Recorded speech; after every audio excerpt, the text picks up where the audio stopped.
Comment tu fais, toi, si jamais quelqu'un te contacte et te dit bah moi je veux me mettre à la course à pied et mon objectif c'est de faire un marathon. S'il court pas et qu'il me dit qu'il veut le faire en 3 mois, moi très clairement je le prends pas. Parce que le but, c'est pas de les envoyer au casse-pipe et pas qu'ils finissent en étant blessés de partout. Et voilà. Souvent, ce que je fais avec les gens qui sont un peu débutants, on fait un premier cycle 3 fois par semaine et après on passe à 4 fois par semaine. Selon toi, quels sont les facteurs clés qui font que tu vas réussir ton marathon? Les kilomètres, Le volume?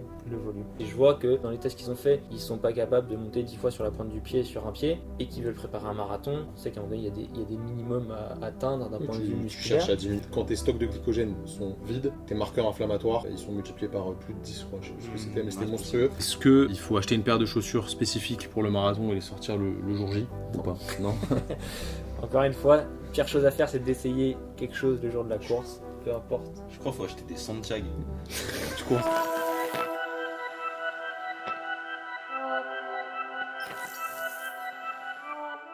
Salut les amis, bienvenue dans ce nouvel épisode du Training Therapy Podcast saison 2. Aujourd'hui, je suis avec Simon et Étienne. Ça va les gars? Salut, En très forme, bien. hein. La forme. Magnifique. Ça a couru hier? Ça, ouais, Ça a carrément. run, t'as couru ou pas? Est-ce que j'ai couru hier? J'ai pas Il couru sait hier. même pas, le mec il court tellement qu'il sait même pas s'il a couru. Si, j'ai C'est couru pas hier. faux. Si, Ah, j'ai couru hier. Vous Voilà. voyez? Hier matin, mais du coup, hier matin, c'était Il y a un matin, c'est Ouais, pas il y bon, a c'était trop dans un longtemps. espace-temps différent, etc. Bon, aujourd'hui, Étienne, je vais te représenter rapidement. Tu es kiné du sport, préparateur physique et tu aides des sportifs à se lancer des défis en course à pied, entre guillemets, hein, Ouais, à atteindre leurs progresser, objectifs. Progresser, voilà, atteindre leurs objectifs. Ouais. avec blessure, sans blessure, tu fais un peu de tout. Blessures, je les vois que au cabinet. Ouais. Et les gens que j'accompagne en coaching, c'est des gens pas blessés. Pour de la performance Pour à de la- l'échelle de chacun. Donc, Exactement. quand tu utilises ta casquette de préparateur physique d'un côté et ta casquette de kiné d'un autre côté, Ouais, comme ça, c'est exactement. très Très Ok. distinct. Aujourd'hui, alors on en fait partie un petit peu, mais il y a quand même une mode, une vague sur la longue distance. Voilà, on en fait partie parce qu'on s'est lancé le défi de faire un Ironman 70.3. Ça intéresse de plus en plus les gens. Je ne saurais pas trop dire pourquoi, c'est peut-être un phénomène de société ou autre, c'est bien, ça fait bouger les gens, tant mieux. Et du coup, il y a de plus en plus de personnes qui se lancent sur des marathons qui, avant, à l'époque, étaient quand même une distance. Genre, tu fais un marathon, C'est vrai. t'es chaud, quoi. C'est vraiment un exploit d'une vie. Maintenant, c'est archi banalisé. Genre, ouais, t'as fait un marathon? Bon, ouais, ok. Moi, j'ai fait 140 km. Ah, ok. Voilà, c'est ça. Il y a toujours plus, toujours plus. D'accord, toujours merci. plus. Comment tu fais, toi, si jamais quelqu'un te contacte et te dit, bah, moi je veux me mettre à la course à pied et mon objectif c'est de faire un marathon? Dans 3 mois. Non, mais pas forcément à ce point-là, mais quelqu'un qui a vraiment l'objectif de faire un marathon à son niveau, hein, pas d'aller chercher en dessous de 3 heures ou des trucs comme ça, c'est faire un marathon sans trop le subir. Forcément, ça va être difficile parce que c'est un effort qui est long.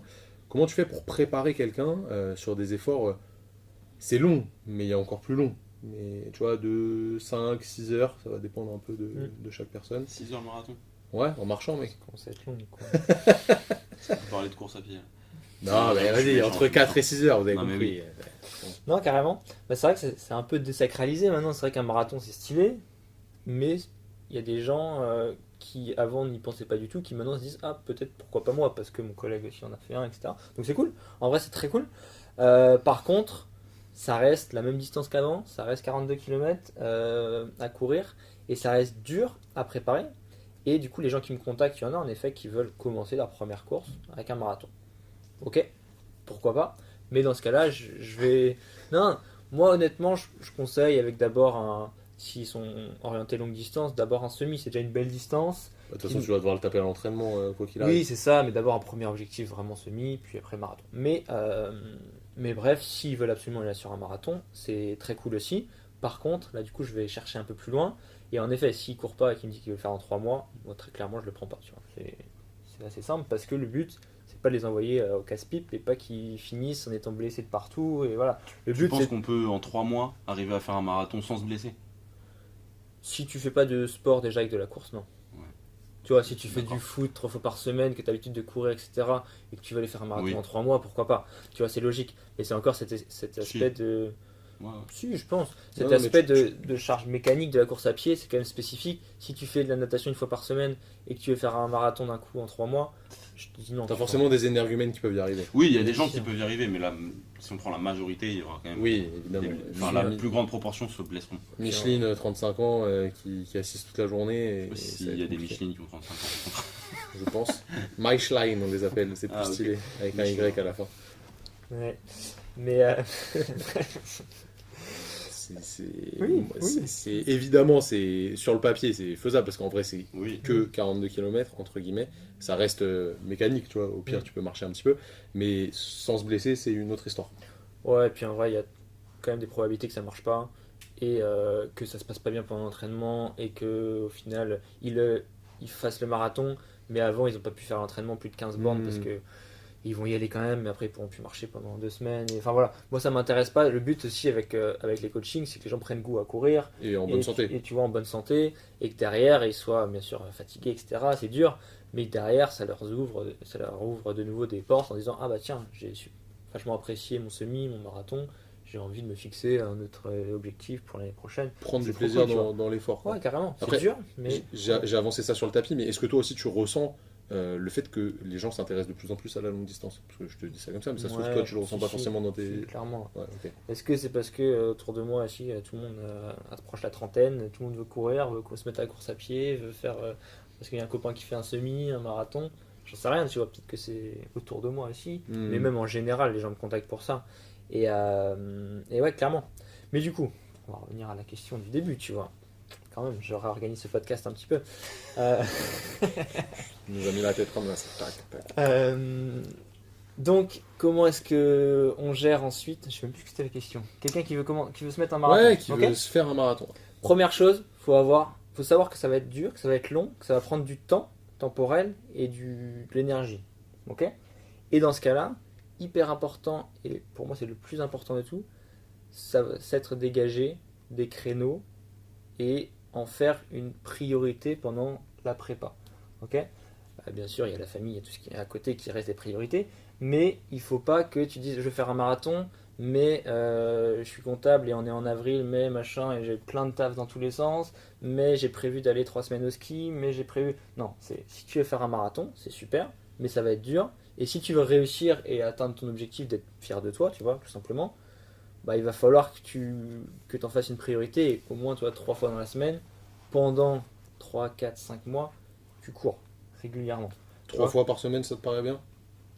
Souvent, ce que je fais avec les gens qui sont un peu débutants, on fait un premier cycle 3 fois par semaine et après on passe à 4 fois par semaine sur les 6 dernières semaines, par exemple avant le marathon. C'est souvent ce que je conseille. Moins de 3 fois, c'est dur de faire un marathon si tu cours moins de 3 fois. Et 4 fois, c'est idéal sur un certain nombre de semaines, si tu peux l'encaisser. Mais c'est vraiment ça. Donne-toi du temps, et les seules personnes avec qui ça n'a pas marché, ces gens, ils me disaient je veux courir un marathon, ça me fait rêver, j'ai envie de faire tel chrono, tel machin. Je dis bah c'est super, on est parti, on va faire 3, 4 fois par semaine. Et ils t'ont pas payé. Non, ça va encore. Mais bon, ça finit comme ça parce qu'à la fin ils arrêtent. Mais c'est juste que première semaine, 3 fois de prévu, ah bah j'ai dû machin, j'ai fait que une fois. Bon, ça peut arriver. Ok, on remet en place. Est-ce que tu es ok pour 3 Non. fois pour la suite? Deuxième semaine, Pareil. j'ai réussi à faire 2 fois à l'arrache, machin. Troisième semaine, j'ai fait qu'une. Bon, en fait, non, c'est pas possible parce que tu as des ambitions là, mais le temps que tu t'es dégagé, tu vois, c'est pas un jugement, mais c'est juste comme ça, le temps que tu t'es dégagé est là, et ça C'est peut pas pas en marcher. corrélation, ouais. Ça peut pas marcher. Ok. Mais si tu te donnes du temps, tu t'anticipes assez en avance la prépa marathon, si toi tu t'es organisé pour dans ta vie avoir au moins tes 3 créneaux d'1 heure, 1 heure et demie jusqu'à 2 heures, se dire que les derniers week-ends avant le marathon, il faudra mettre des séances spécifiques qui sont longues, tu es prêt à ça, tu es prêt aussi à manger correctement à côté, à récupérer, enfin bref, pas être trop stressé, trop fatigué, bah c'est super, on est parti et ça va être une belle aventure, tu vois. Du coup, toi tu pars plutôt sur 3 séances par semaine pendant X temps, on va y venir après, et 4 séances à la fin, 6 semaines avant, histoire d'augmenter le volume et de se préparer spécifiquement. Selon toi, combien de temps ça prend? C'est difficile de dire un chiffre exact, mais pour quelqu'un qui court pas, qui a un certain passif sportif, tu vois, mais qui n'est pas spécialement coureur, pour se dire ok, je pars de zéro et je fais un marathon. En gros, un delta de temps atteignable, réalisable pour les gens qui peuvent nous écouter. Quelqu'un qui court pas du tout, au moins 6 mois. Hein. Bon, bah, Six mois, c'est pas si long que Ça ça. me Enfin. paraît court, moi, en vrai. Je me dis, Moi, je pense, en vrai, ça se fait. Si tu as déjà une base athlétique ouais. globale, tu vois. Mais il y a des gens qui me contactent 1 an avant. Qui me Moi, disent, c'est bah, là, bon, j'ai ça me paraît l'objectif- pas déconnant, là, ouais. là, j'ai l'objectif, là je cours plus du tout parce que peut-être que j'ai des événements qu'on fait que, j'ai eu un enfant, etc. Super. Mais là j'ai envie de reprendre. Super, il a dit. C'est une Bravo, super- félicitations. c'est une super Félicitations nouvelle. pour ton enfant. C'est souvent des beaux projets, c'est super. Mais c'est super qu'ils veuillent reprendre la course à pied aussi derrière. Ok. Et ils me disent, bah là, je cours plus du tout, je veux reprendre et j'aimerais qu'on discute l'année prochaine d'un marathon. Et ça, c'est super. Moi, j'adore cet état d'esprit avec en fait des objectifs intermédiaires. Et les gens pour qui, justement, je te dis 6 mois au minimum, souvent je mets un objectif intermédiaire. Je dis, bah ok, on part pour 6 mois. Aujourd'hui, je sais pas comment tu cours, quel est ton niveau, comment tu vas gérer ça. Bah, si 2 mois après le début de suivi, donc 4 mois avant le marathon, on n'a pas réussi à aller jusqu'à, je sais pas, je te dis un truc au hasard, 1h30 de course en continu, 1 heure de course en continu, bah, le marathon on le décalera parce que ça sert à rien de se lancer Logique. là-dedans plus que ça et d'aller jusqu'au bout absolument. Comme ça, si c'est expliqué dès le début, du coup, ça permet quand même à la personne, voilà, elle comprend. C'est pas, enfin, on va pas le prendre personnellement. Elle a compris que il fallait qu'elle ait plus de temps, sous peine de se blesser. Après, si elle veut forcer. Bah, le but c'est d'être bienveillant, de faire comprendre les gens, Bien sûr. ils soient motivés dans leur prépa, donc tu ne veux pas leur vendre des trucs qui sont impossibles, irréalisables. Et de toute façon, il y a tellement de facteurs qui peuvent jouer que tu peux pas promettre absolument quelqu'un qui Ah, court c'est pas sûr. dans 6 mois, je te fais faire ton marathon en 4 heures. Tu vois. C'est sûr. Selon toi, quels sont les facteurs clés qui font que tu vas réussir ton marathon? Les kilomètres, Le volume. le volume. Ok. Le critère numéro 1, c'est d'avoir couru beaucoup. D'accord. Beaucoup, ça veut tout rien dire, mais d'avoir couru, c'est vraiment le volume hebdomadaire qui fait que bah, déjà tu arrives à courir le marathon et performer aussi. Mhm. Le critère le plus lié à la performance, c'est le volume. Mais à tous les niveaux, que ce soit pour commencer, que ce soit quelqu'un qui veut faire 2h30 sur le marathon, il faut qu'il court énormément. Et au final, presque ce qu'il y a dans les séances type, les séances de fractionnés, c'est presque moins important le contenu des séances que le volume dans sa semaine. Donc clairement le volume, Ok. s'il y a un truc à répondre. Là, on a pas mal parlé, donc plutôt de l'aspect, on va dire, prépa physique, je pense. Ouais, entraînement, sur ouais. comment, Ouais. entraînement, comment tu vas gérer, moduler ça. Toi, en tant que kiné aussi, qu'est-ce que tu intégrerais comme préhab peut-être à cette préparation marathon pour justement éviter le risque de blessure auquel forcément tu es très attentif. Ouais, moi, ce que je leur fais faire tous maintenant, en début de suivi, je leur demande, parce qu'on fait tout à distance, donc je leur demande de se filmer sur 4 mouvements qui me paraissent importants. Donc, pour évaluer la force des mollets, de la chaîne latérale star plank, je leur fais faire des rebonds aussi, voir un peu leur qualité de rebond, qualité de pied, et un squat sur une jambe. Et ça me permet d'avoir un petit peu de loin, en tout cas, une image du coureur et directement de leur mettre des exercices, peut-être 2 exercices, peut-être 3 exercices, peut-être 1, peut-être 0 pour certains, en prévention des blessures. C'est un grand mot, la prévention des blessures, mais en tout cas, si je vois que dans ce qu'ils m'ont montré, dans les tests qu'ils ont fait, ils ne sont pas capables de monter 10 fois sur la pointe du pied sur un pied et qu'ils veulent préparer un marathon, ben on sait qu'à un moment donné, il y a des minimums à atteindre d'un point de vue Tu musculaire. cherches à diminuer les facteurs de risque. Et je diminue les facteurs de risque et je leur dis, le premier cycle souvent de travail, ça va être augmentation progressivement du volume et directement jouer sur un peu de préparation physique, de renforcement à côté, parce que après le dernier cycle, il faudra beaucoup courir. Bah là, c'est pas à ce moment-là qu'il faudra mettre de la prévention, en tout cas, c'est pas le critère, l'axe principal de travail. Donc dès le début, là, je leur rajoute des petits exercices en fonction de ce que j'ai vu sur ce que j'estime être les risques de blessure pour eux. Ok. Bon, déjà, je pense que ça c'est important de le rappeler parce que ça minimise quand même grandement les risques. Carrément. À mon avis. Carrément, et puis après, si, ça dépend encore une fois le temps qu'ils peuvent allouer à leur entraînement, mais s'ils peuvent caler 20-30 minutes de renfort un peu plus global, des squats, des fentes, ou encore plus aller à la salle, voilà, ça dépend de leur profil. Mais déjà, rien que ça, sans matériel ou juste un poids, un tapis, bah, c'est toujours mieux, surtout en prépa pour de la longue distance. Carrément.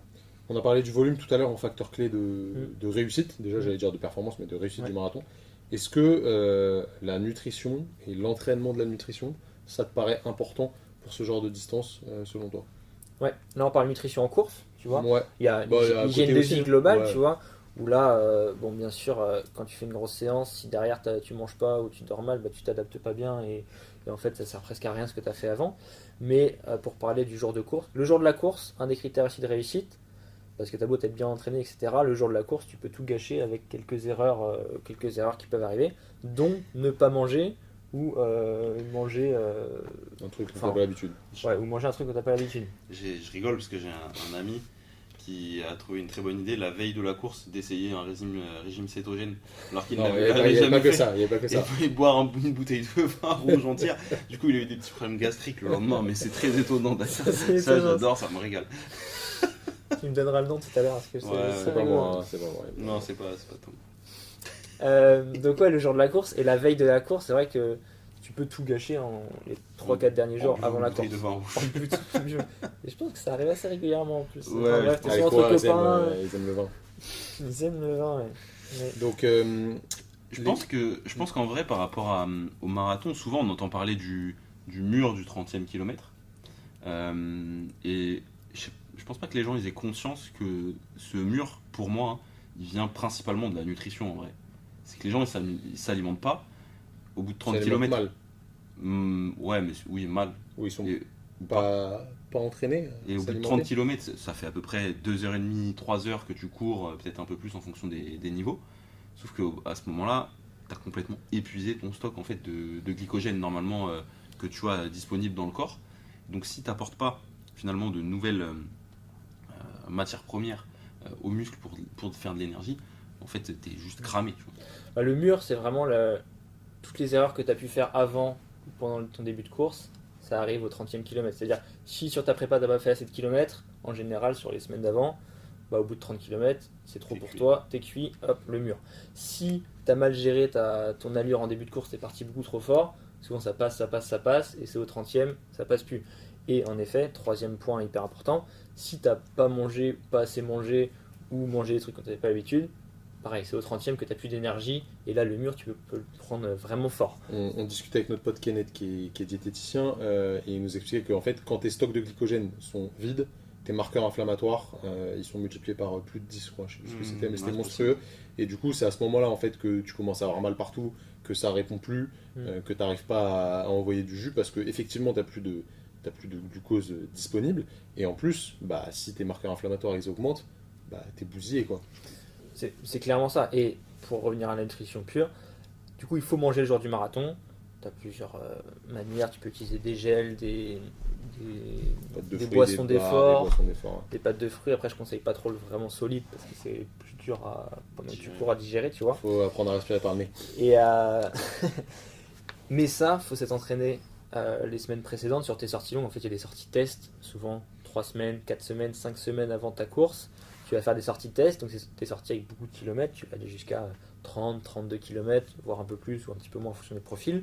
Où là, tu vas mettre la tenue de course, ok, du jour de pour le jour de ta course, parce que pour gérer les irritations, les frottements, les trucs, c'est quand même un truc à anticiper. Le KO et sudation. Tu vas Non, ça c'est pour les mecs qui C'est sont trop chiant. cochons, ça. C'est pour les mecs qui sont trop cochons. Ok. Et tu vas tester vraiment ta nutrition. Et comme le jour de la course, tu prends ton petit déj à la même timing que le jour de la course. Tu vas courir à peu près à la même horaire. Tu vas prendre ta nutrition que tu as prévu de prendre le jour de la course au même timing aussi, à 20 minutes, 40 minutes par exemple, 60 minutes si tu as prévu de faire ça, pour tester et réajuster encore s'il y a besoin. Et théoriquement, la dernière grosse séance P, il y a 2 ou 3 semaines de ta course, tu remets tout en place, tout passe bien, tu es en confiance maximum pour le jour de la course, tu n'as plus qu'à faire l'affûtage et tout se passe bien le jour de la course. Tu as Ok. testé tes allures, ta tenue, ta nutrition, et puis après tu n'as plus qu'à monter en forme tranquillement en se reposant et en mangeant bien les dernières semaines. Avant, dernière petite question, tu parles d'allure. Comment tu drives un petit peu l'allure sur laquelle tu vas te mettre pour le marathon? Comment tu essaies de l'évaluer? Comment tu essaies de la déterminer? Et qu'est-ce qui t'indique ça?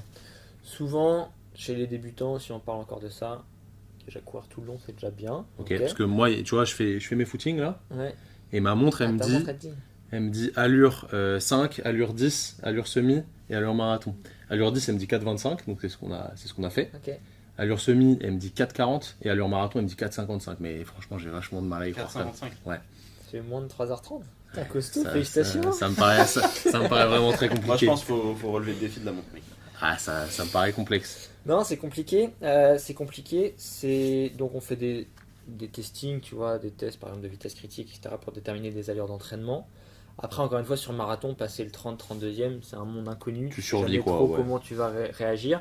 Tu t'anticipes le plus de choses possible pour garder cette allure théorique que tu as estimée le plus longtemps possible. Ça passe, tu peux encore accélérer pour certains. Il y en a d'autres où tu ralentis un petit peu. Bref, tu as tout anticipé pour ça. Mais sur les séances tests que tu as fait encore une fois avant, tu as testé des allures qui étaient, en gros, moi je détermine à 10 secondes près au kilomètre, une allure spécifique. Ah, quand même. Mais après, encore une fois, souvent quand les gens sont plutôt débutants ou courent en gros plus de 4 heures au marathon, l'allure marathon, c'est l'allure de l'endurance fondamentale que tu veux juste tenir le plus longtemps possible.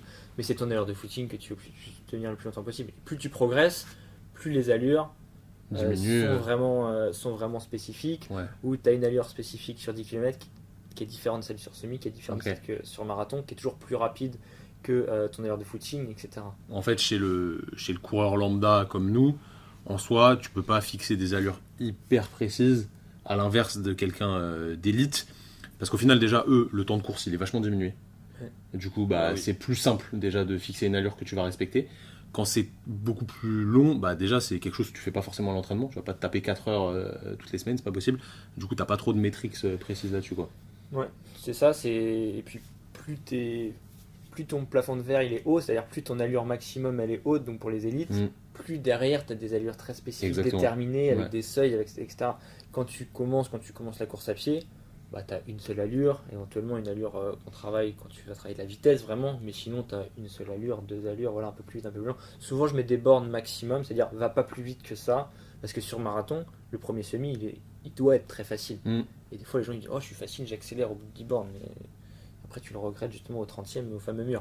Donc je dis, dans tous les cas par rapport à ce qu'on a vu sur ton entraînement, les séances P, etc., commence jusqu'au 30e, on va dire 25-30e, ne va pas plus vite que telle allure, ok.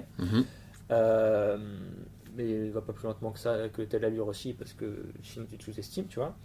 Et après, ça te rallonge l'effort en plus. au 30e, si ça va bien, progressivement, tu peux accélérer un tout petit peu, mais souvent, tu essaies déjà de tenir l'allure. Tu vois. C'est souvent ça, des bornes que je vais mettre. Après, en fonction du coureur, des fois, ils disent je vais absolument faire tel chrono. Je dis, ça me paraît ambitieux, mais si c'est absolument ton rêve part sur cette allure-là, tu sais que ça peut ne pas passer, mais on est d'accord que c'est un risque. Peut-être que tu auras une super surprise. Souvent, c'est les 4 heures, non? J'imagine. Les 4 heures, c'est une barre hyper importante. Okay. Clairement, 4 heures, c'est à peu près un peu plus de 10 km/h déjà, donc c'est déjà une belle allure sur 42 bornes. J'ai une dernière question. Est-ce que il faut acheter une paire de chaussures spécifiques pour le marathon et les sortir le jour J? Ou pas? Non. Encore une fois, la pire chose à faire, c'est d'essayer quelque chose le jour de la course, peu importe. Je crois qu'il faut acheter des Santiago. T'as vu un mec courir en Santiago? Ouais. J'ai vu un mec courir en chaussures de ski. Ah oui, Chaussures de ski. Ah, Avec un œuf dans une cuillère, comme ça. Ça, j'ai vu aussi. Solide. Ils mettent un ananas sur la tête. Et tout. Ah, j'ai un ami qui a fait une coupe comme ça un jour. Coupe ananas, on C'est l'appelait. raté. Incroyable. Du coup, évidemment, tu testes tes chaussures d'entraînement et tu prends tes chaussures d'entraînement pour Bien sûr. ton footing. Enfin, pour ton marathon, pardon. Pour ton footing. Attends. N'importe quoi. Pour quelqu'un qui court 4 heures, en 4 heures le marathon, est-ce que tu conseilles les chaussures carbone? Je conseille pas. Plaque carbone, non. Je conseille pas. Moi, première attention, je vais pas leur dire ce serait bien, si tu peux acheter ça. Après, s'ils ont Non, envie. bah, plutôt vas-y. conseiller. Jusqu'à ce qu'il soit actionnaire chez Nike. Est-ce que tu penses, Ça va arriver bientôt. est-ce que tu penses qu'il y a un gain, enfin un intérêt du moins pour la personne? C'est quand même dans l'ensemble souvent moins confortable que des chaussures plus classiques. Il y a un intérêt s'il a envie de les mettre en fait. Pour Ok. moi, c'est vraiment ça. C'est Après, psychologique. d'un point de vue les études, c'est un peu compliqué à déterminer. Pour certains, il y a des très bons répondeurs pour qui la performance va être vraiment augmentée. Il y en a d'autres, ça va diminuer. Il y en a d'autres, c'est lambda. T'as déjà testé sur toi ou pas? Ouais. Ok, quel est ton ressenti perso, hein? Là, c'est full perso. Tout le monde en met autour de moi. J'en mets. Mais personnellement, j'ai du mal à ressentir Ok. une vraie amélioration. Mm. Mais j'en mettrai toujours et je continuerai à en mettre parce que... Parce que tout le monde en met, Parce tu que peux pas te mettre un. Ouais, et puis parce que aussi il y a cet aspect, c'est des chaussures que tu sors pour les séances spécifiques. on est Ouais, d'accord, ça tu les t'excite un essayes peu. avant, et tu sais que quand tu les sors, c'est une vraie. Tu voilà, vas pas c'est t'échapper pas parce qu'il y a du, c'est il y a pas du juste un carbone dedans. footing, c'est Ouais, je suis que d'accord. ça te met aussi en condition pour ta course. Tu vois, Bah, tu sors le t-shirt de compétition, le t-shirt. Non, machin, c'est les trucs. c'est Et je pense que intéressant. c'est important. Ouais, c'est carrément. important, tu vois. T'es content de les mettre. Dites-nous d'ailleurs si jamais vous voulez qu'on fasse un podcast dédié aux chaussures de course, Carrément. savoir comment bien choisir ses chaussures, etc. N'hésitez pas à nous le dire directement dans les commentaires. Ça peut être intéressant, donc faites-vous plaisir là-dessus. Rien d'autre pour le marathon, on est bon? Ça me paraît pas mal. Hein. C'est pas mal, hein. Je pense qu'on a fait un On petit va peu faire bien- ça. sympathique. bien Fais-toi brasser le accompagner, tour. quoi. Ouais, Voilà. faites-vous accompagner, la base. Carrément. Si jamais vous voulez aller plus loin, n'hésitez pas à suivre Étienne et toute son équipe sur Instagram, BuildYourPerf, on le mettra ici et dans la description de la vidéo. Et si jamais vous voulez être encore plus compétent en tant que kinésithérapeute pour accompagner vos patients qui ont des petits objectifs de course à pied mais qui sont blessés, on vous a fait une formation totalement dédiée à la course à pied, de la reprise de la course tout simplement jusqu'à la performance. Bref, Étienne et Brian vous expliquent tout dedans. Pour vous inscrire, vous cliquez sur le premier lien dans la description. Et si jamais vous êtes sur YouTube, abonnez-vous à la chaîne, c'est super important. Mettez-nous un petit pouce bleu. Et si vous êtes sur les plateformes de streaming, Deezer, Spotify, Apple Podcast, mettez une review 5 étoiles. C'est important parce que si vous mettez moins de 5, c'est chiant. Les étoiles baissent, c'est moche. Après, nous, on veut 5 étoiles. C'est honteux. C'est honteux, voilà. C'est honteux, comme disait René. René, si tu nous regardes, paix à ton âme. En attendant, prenez soin de vous, prenez soin de vos patients. Si vous êtes sur Spotify, dites-nous dans les commentaires directement ce que vous avez pensé de l'épisode.